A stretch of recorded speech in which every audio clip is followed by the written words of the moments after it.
नमस्ते दोस्तों।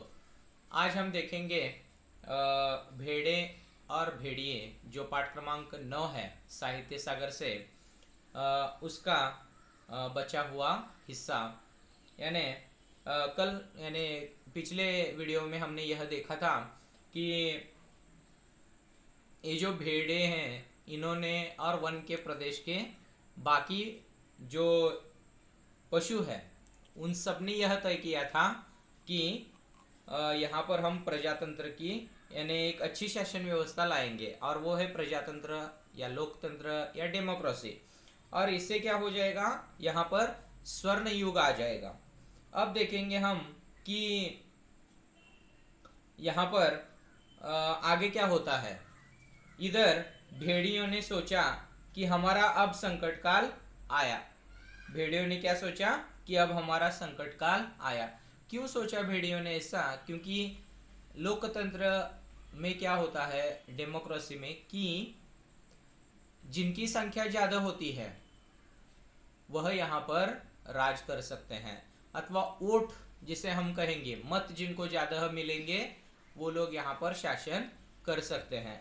यहाँ पर देखिए भेड़ों की संख्या ज्यादा थी और भेड़ियों की संख्या कम थी, इसलिए भेड़ियों ने सोचा कि अब हमारा संकट काल आ गया। क्योंकि आपको पता ही है ये जो भेड़िया है वह भेड़ों को मारकर देखिए अपना यहाँ पर पेट वगैरह जो है वो पालते हैं। अब देखिएगा अगर ऐसा हुआ तो प्रजातंत्र अगर आ गया तो फिर ये भेड़ों की शिकार नहीं कर पाएंगे। और देखिएगा यहाँ पर भेड़ें जो है आ, उनको अच्छा यहाँ पर सब कुछ मिलेगा, यानी वो घास खाएंगी, आराम से रह पाएंगी, सुख के साथ रहेंगी। लेकिन यहाँ पर तकलीफ जो है वो भेड़ियों को होगी। इसलिए उन्होंने सोचा कि अब हम पर संकट काल आ गया है।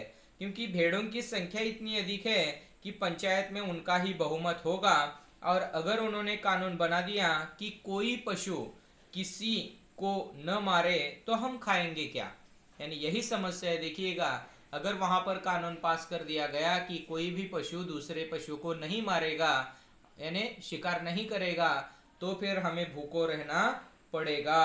क्या हमें घास चरना सीखना पड़ेगा? फिर देखिएगा जैसे भेड़ें यहाँ पर घास चरती हैं वैसे भेड़ियों को भी घास चरना सीखना पड़ेगा क्या?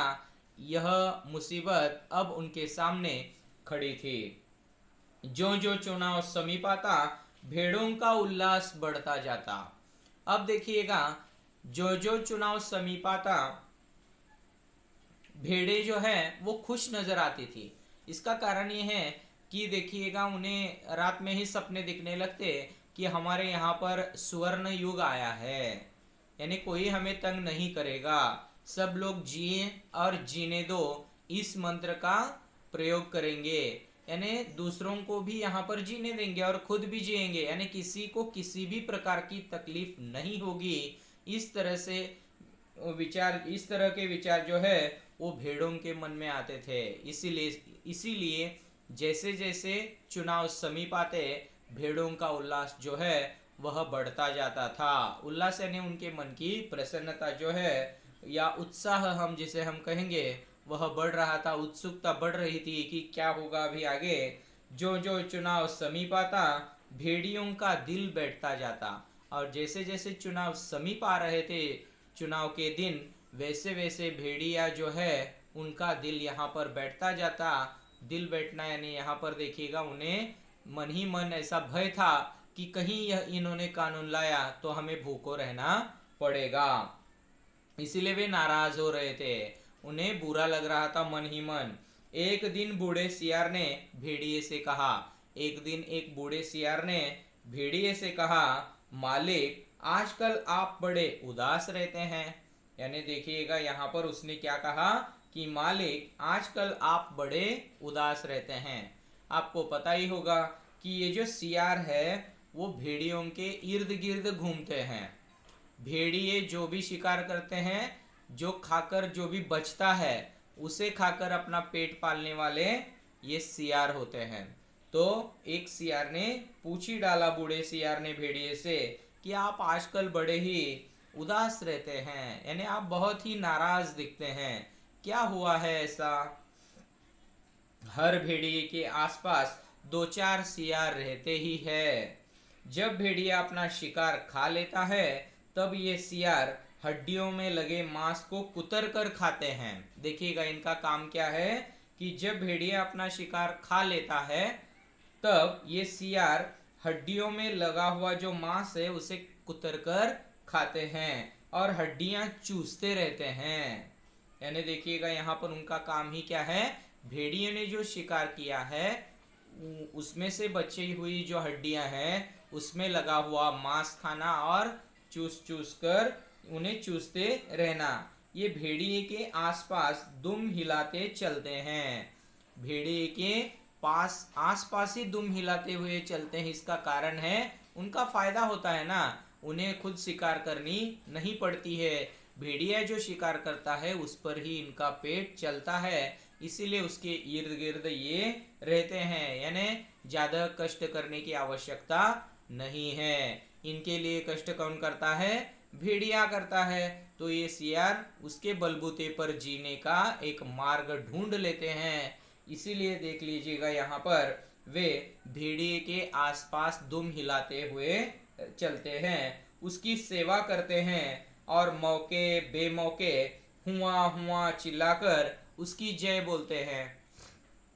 अब सियार की जो आवाज है वो आवाज है हुआ हुआ।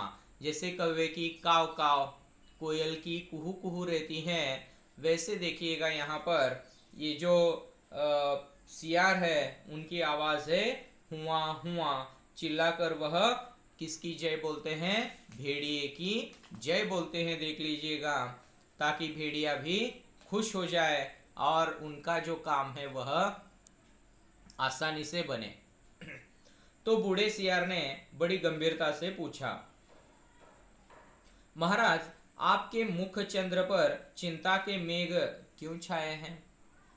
बूढ़ा जो सियार है उसने बड़ी गंभीरता से पूछा, गंभीरता से ने वेरी सीरियसली ही आस्क्ड, महाराज आपके मुख चंद्र पर चिंता के मेघ क्यों छाए, यानी आपका जो चेहरा है वह मुझे चिंतित नजर आ रहा है। वह ऐसा क्यों चिंतित है, चिंता का कारण क्या है। खैर, भेड़िए ने कहा, तुझे क्या मालूम नहीं है कि वन प्रदेश में नई सरकार बनने वाली है। हमारा राज तो अब गया। अब देखिएगा भेड़िए ने थोड़े से गुस्से से ही कहा, तुझे मालूम नहीं है क्या कि वन प्रदेश में अब नई सरकार बनने वाली है। हमारा राज तो अब गया, यानी अब हम जो करते थे काम उन कामों को अभी हमें त्यागना होगा, क्योंकि सरकार जो है अब बदलने वाली है। वन प्रदेश में नई सरकार प्रस्थापित होने वाली है, इसीलिए अब हमारा राज गया।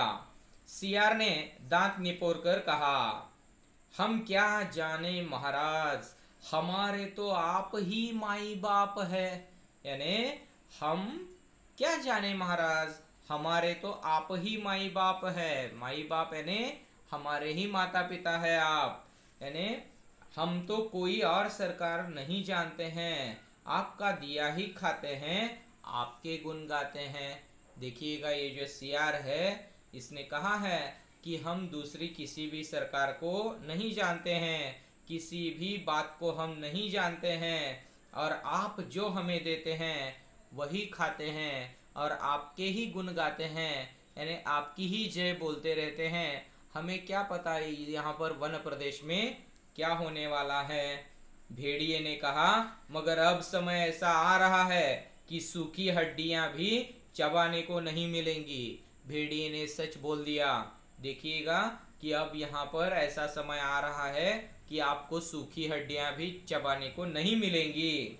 सियार सब जानता था, मगर जानकर भी न जानने का नाटक करना न आता तो सियार शेर न हो गया होता।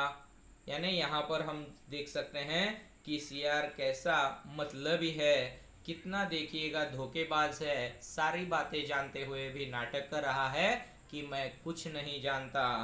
यहाँ पर ये जो सियार है वह इस तरह से नाटक करता रहेगा और एक दिन वह भेड़िए की मदद जरूर करेगा।